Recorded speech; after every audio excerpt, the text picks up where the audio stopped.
রাজধানীর শ্যামবাজার থেকে আজকের মুড়ি কাটা পেঁয়াজের পাইকারি দরদাম এবং আগে থেকে একটু পরিমাণ কিংবা শুল্ক পরিমাণ একটু ভালোর দিকে মানে একটু বাড়তির দিকে বাজার রয়েছে এবং হঠাৎ পেঁয়াজের আমদানি কম থাকায় বাজার একটু ভালোর দিকে দেখা যাচ্ছে এবং সে বিষয়ে আর কি জানবো আমরা ব্যবসায়ীদের সঙ্গে এবং প্লাস একজন ইম্পোর্টার রয়েছেন আমাদের সাথে এবং কথা বলে আজকে 12 তারিখে জানাবো এবং এলসি পেঁয়াজের কী অবস্থা সেটাও জানিয়ে দেবো। আসসালামু আলাইকুম। ওয়ালাইকুম আসসালাম। কেমন আছেন? আছি আলহামদুলিল্লাহ, ভালো আছি। ভাইজান, আপনাদের এই শ্যামবাজারে এলসির আমদানি কেমন দেখতে পাচ্ছেন? এলসি আমদানি কম। আচ্ছা, আজকে তো প্রায় দুই পাশে মুড়ি কাটা মাঝখানে হয়তো বসেছেন, কিন্তু আমি একটু জানতে চাবো যে বাজার আজকে কমছে না বাড়ছে? সকালে বাজার একটু বেশি ছিল, একটু বাজার কম। এখন একটু বাজার কম। জি। আচ্ছা আচ্ছা আচ্ছা আচ্ছা, এখন একটু বাজার কম। তা এখন আমদানি কেমন দেখা যাচ্ছে বাজারে? আমদানি আছে, ভরপুর আমদানি। আমদানি আছে পেঁয়াজের। জি। আচ্ছা, আর চাহিদা কেমন আছে? চাহিদা আছে। চাহিদাও আছে। সবশেষ আমরা যে তথ্যটা জানতে চাই আপনার কাছ থেকে, এলসি কি বন্ধ হবে? আপনি তো বলছেন যে জানুয়ারি মাসে বন্ধ হবে। হ্যাঁ হ্যাঁ, জানুয়ারির 16 তারিখের আপির মেয়াদ আছে, আর কিছু আছে সামথিং, কিছু আছে হলো 31শে মার্চ। আচ্ছা, তো মেজরিটি পার্সেন্ট হলো জানুয়ারির 16 তারিখ। তার মানে বন্ধ হইতে চলছে এলসি? না, বন্ধ হবে না, রানিং থাকবে, কিন্তু মেজরিটি পার্সেন্ট যে আইপি মেয়াদ ছিল 16 জানুয়ারি। এই 16 জানুয়ারির পর আর মাল ঢোকাতে পারবে না। আর কিছু আইপি আছে 31শে মার্চ। হ্যাঁ, ওরা টুকিটাকি মাল ঢুকবে। আচ্ছা, ওটা বেশি না না না না, খুব মানে মেন আইপি যেটা?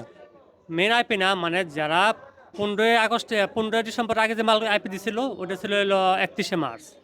আর 15 ডিসেম্বরের পরে যে আইপিগুলি দিচ্ছে এটা হলো 16 জানুয়ারি। আচ্ছা আচ্ছা, কিন্তু 16 জানুয়ারিতে আইপি সংখ্যা ছিল বেশি। বেশি। আর 15 ডিসেম্বর আগে যে আইপিগুলো সামথিং ছিল কম। এটা দেখা গেছে শতকরা 5% আছে কিনা সন্দেহ।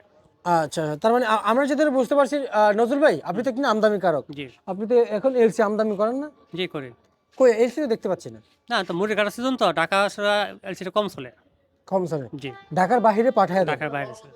আচ্ছা আচ্ছা, কিন্তু আমি কিন্তু জানতে আপনার কাছ থেকে জানতে চাই, এখন এই মুড়ি কাটা পেঁয়াজ, এই যে মুড়ি কাটা পেঁয়াজ, জি এই মুড়ি কাটা পেঁয়াজ দিয়ে আসলে এখন যে ক্রেতারা কিনে কিনে নিচ্ছেন তারা তো খুশি মনে কিনে নিচ্ছেন, কিন্তু কৃষক দাম পাচ্ছেন কি পাইকার? জি। কিন্তু আমি এই বিষয়ে একটু জানতে চাই, এখান থেকে যদি 10 টাকা কিনে নিয়ে যায় পাইকাররা, তাহলে কত টাকা লাভবান বিক্রি করবে?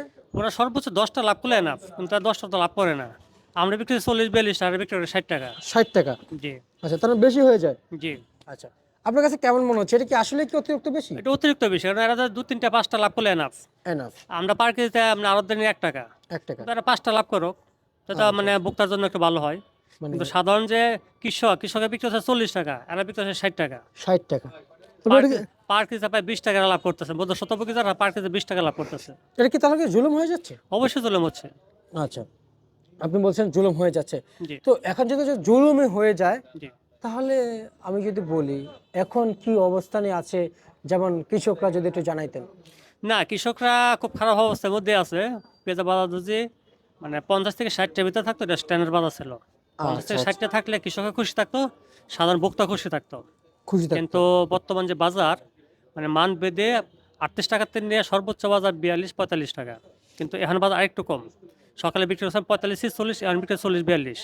আচ্ছা, এখন তার মানে আজকে এখন কত চলছে মুড়ি কাটা? এখন বর্তমান 40-42 টাকা। সকালে বিক্রি হচ্ছে, এই মাল বিক্রি হচ্ছে সকালে 46 টাকা। 46 টাকা? হ্যাঁ, এখন 40-42 টাকা। 40-42 টাকা। আর একটু জানবো আপনার কাছ থেকে, যেমন যে এলসি কত বিক্রি চলছে বাজারে? এর চেয়ে মান বেঁধে 40 টাকা থেকে সর্বোচ্চ 58 টাকা। আচ্ছা আচ্ছা আচ্ছা আচ্ছা আচ্ছা, ভাইজান মার্কেটে যে হারে মুড়ি কেটে পেঁয়াজ আমদানি হচ্ছে, জি আর বর্তমান আপনারা যা বুঝতেছেন, জি। আমি যদি একটু বলি, কারণ আপনারা জানেন যে বাজারের পরিস্থিতিটা কেমন, কৃষকরা যে পেঁয়াজ নিয়ে আসতেছে তাদের অবস্থানটা আসলে কোথায় দাঁড়িয়েছে? কি নিম্ন বাজার দাঁড়িয়েছে, নাকি মধ্য বাজার দাঁড়িয়েছে, নাকি হাই বাজার দাঁড়িয়েছে তাদের অবস্থা? না, এখন দ্রব্যমূল্য ঊর্ধ্বমুখী অনুপাতে বর্তমানে বাজার একটু কমই। আচ্ছা কারণ অন্য আচ্ছা বছর দ্রব্যমূল্য দাম নিম্নমুখী ছিল, তখন ছিল বাজার যে 40টা বিক্রি হলে লাভ হইতো। কিন্তু এখন বর্তমানে তো কৃষকের উৎপাদন খরচ বেশি, সার, কীটনাশক, লেবার সবকিছু খরচ বেশি। সেই হিসেবে বাজারটা 50 টাকা থেকে 60 টাকা থাকলে এটা স্ট্যান্ডার্ড বাজার। আচ্ছা আচ্ছা আচ্ছা। গত বছরের আগের বছর তো আমরা বিক্রি করছি 30 টাকা বিক্রি করছি, 25 টাকা বিক্রি করছি। তখন লেবার দাম ছিল কম, সারার দাম ছিল কম, উৎপাদন খরচ ছিল কম, তো উৎপাদন খরচ বেশি। এখন সেই হিসেবে বাজারটা 55 থেকে 60 টাকা থাকলে এটা স্ট্যান্ডার্ড বাজার। আচ্ছা আচ্ছা আচ্ছা, তো সে স্বস্তি মিলবে। জি জি আচ্ছা, আর আপনার কথা অনুযায়ী আমি যা দেখতেছি মার্কেটে এবং যা পেঁয়াজ দেখতেছি, যা বুঝতেছি, আর এখন যে পেঁয়াজগুলো আসতেছে, যে আমদানি হচ্ছে, আমদানি তো বেশি মনে হচ্ছে না? না, আমদানি হচ্ছে, কিন্তু আজকে ওদের খারাপের জন্য আমদানিটা একটু কম হয়েছে আর কি। তাহলে গতকালকে কেমন আমদানি হয়েছে? আমদানি ছিল অনেক। আচ্ছা আচ্ছা আচ্ছা আচ্ছা। আর আমি যদি আপনাকে যদি একটু যদি বলি ভাইজান, এখন যে পেঁয়াজগুলো আপনারা বিক্রি করছেন, জি তা আজকের বাজারে পেঁয়াজ সাথে রসুনগুলো আসছিল জি কিংবা আলুগুলো আসছিল, জি এবং আমরা শুনতে পাচ্ছি রসুনের দাম বাড়ছে, কিন্তু জি। কত টাকা বাড়ছে যদি একটু জানাইতেন। না, রসুনের বাজার মন করা দেওয়া আছে 500-700 টাকা বাজার বাড়ছে আচ্ছা, প্রতি মনে। প্রতি মনে, আর কেজিতে প্রায় 20 টাকা না? 20 টাকা। আচ্ছা আচ্ছা আচ্ছা আচ্ছা, বুঝতে পারছি। আর তা আজকে কত টাকা চলছে রসুন আজকে দেশি? রসুন মান বেঁধে মানে 60 টাকাতে নিয়ে সর্বোচ্চ 80 টাকা। আচ্ছা আচ্ছা আচ্ছা আচ্ছা। আর হচ্ছে যে আমি যদি বলি, রসুন সারা বছর কিন্তু কম দাম ছিল, জি কৃষকরা দাম পায় নাই, হুম এবং এই রসুন দিয়ে কিন্তু কৃষকরা কিন্তু বিপুল পরিমাণ লস খাইছে। জি গেলে বছর পেঁয়াজ দিয়ে লস খাইছে, হুম হুম। এবছর কি আমাদের এলসি দেওয়ার প্রয়োজন ছিল ভাই? না, রসুন তো আইপি তো অনেক আগে তো বন্ধ করা দরকার ছিল। আর রসুন আইপিটা দিয়ে তো কৃষকটা শেষ করছে। পেঁয়াজের আভিটা কি প্রয়োজন ছিল? না, পেঁয়াজ আইপিটা ছিল অক্টোবর নভেম্বর দিত, তা ঠিক ছিল, কিন্তু এখানে ছিল। পেঁয়াজ আইপি দেওয়ার কোনো যৌক্তিকতা নেই। আচ্ছা, যখন আমাদের প্রয়োজন তখন যদি না আসে, অপ্রয়োজনের সময় আসলে এটা কি হবে? এটা সরকার সম্পূর্ণ বোল্ড ডিসিশন। বল ডিসিশন। আচ্ছা, এখন কৃষকের যে অবস্থান, জি কৃষক যে পেঁয়াজগুলো নিয়ে আসতেছে, কৃষক যে রোপণ করতেছে, যেহেতু গেলে বছর লস খাইছে, জি এক একজন কৃষক প্রত্যেক কাটায় আমি শুনতে পাচ্ছি এবং যা জানতে পারছি আজকে তথ্য পেয়েছি, পার কাটাতে 80,000 টাকা থেকে 90,000 টাকা লস গিয়েছে গেলে বছর। জি এই বছর ডক্টর ইউনূসকে দেখে সবাই আশার আলো ফিরে পেয়েছিল, কৃষকরা এবার বলেছে ডক্টর ইউনূসকে দেখে আমরা সবাই আশার আলো ফিরে পেয়েছি, দাম পাবো।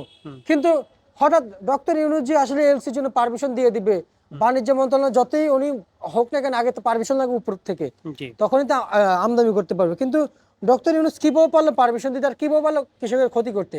আসলে এই বিষয়টা আপনি তো আমদানি করো, জি। আপনারা কিভাবে দেখছেন একটু জানাবেন। না, আমি আমদানি করার হিসাবে যে কথা বলতে গেলে এই মুহূর্তে আইপি দেওয়ার কোনো যৌক্তিকতা নাই, এবং আইপি দেওয়াটা সম্পূর্ণ সরকার বোল্ড ডিসিশন নিচ্ছে। কিন্তু আইপিটা দরকার ছিল অক্টোবর নভেম্বর বাজার ঊর্ধ্বমুখী ছিল, তখন আইপি দিতে সীমিত পরিসরে ঠিক ছিল।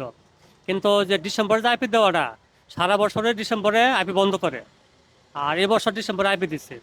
হ্যাঁ, ডিসেম্বরে আইপি দেওয়ার কোনো যৌক্তিকতা নাই। আর এখন যে আইপি দেওয়া মানে কৃষকদের একটা ক্ষতিগ্রস্ত করা।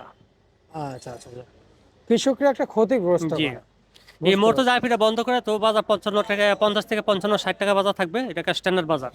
আচ্ছা আচ্ছা আচ্ছা, বুঝতে পারছি। আর হচ্ছে যাই, আলু কত টাকা চলছে ভাইজান? আলু আছে বাজার বেশি, আজকে 16 টাকা 17 টাকা। 16 টাকা 17 টাকা। দেখেন, পেঁয়াজের বাজার যখন বাজার একটু বাড়ে তখন সেটা দিয়ে খেয়াল আছে। জি। এই যে আলুর বাজার 8 টাকা 10 টাকা, জি কৃষকের খরচ হচ্ছে, আমরা শুনতে পাচ্ছি যে 22 টাকা, জি কৃষক যদি 25 টাকা পায় কিংবা 23 টাকা পায়, 1 টাকা পায়, তা কৃষক খুশি থাকে। জি। তো সেখানে কি সে দাম থাকতে পারছে না, সেদিকে কি কারো নজর আছে? না, কৃষক তো সর্বদিক দিয়ে শোষিত হয়।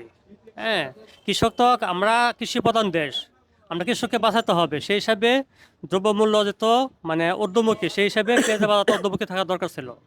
আচ্ছা আচ্ছা আচ্ছা। আমার উৎপাদন খরচ যদি আমার পরে 60 টাকা, আমি যদি বিক্রি করি 40 টাকা, তো কৃষকরা কীভাবে বাঁচবে? কৃষক তো এই পেঁয়াজের উপর নির্ভরশীল, সারা বছর পেঁয়াজ দিয়ে চলে। আমাদের পেঁয়াজ যদি 15-20 টাকা লাভ না করতে পারে, সারা বছর সংসার চলবে কীভাবে? তা তো অবশ্যই ভাই, হুম।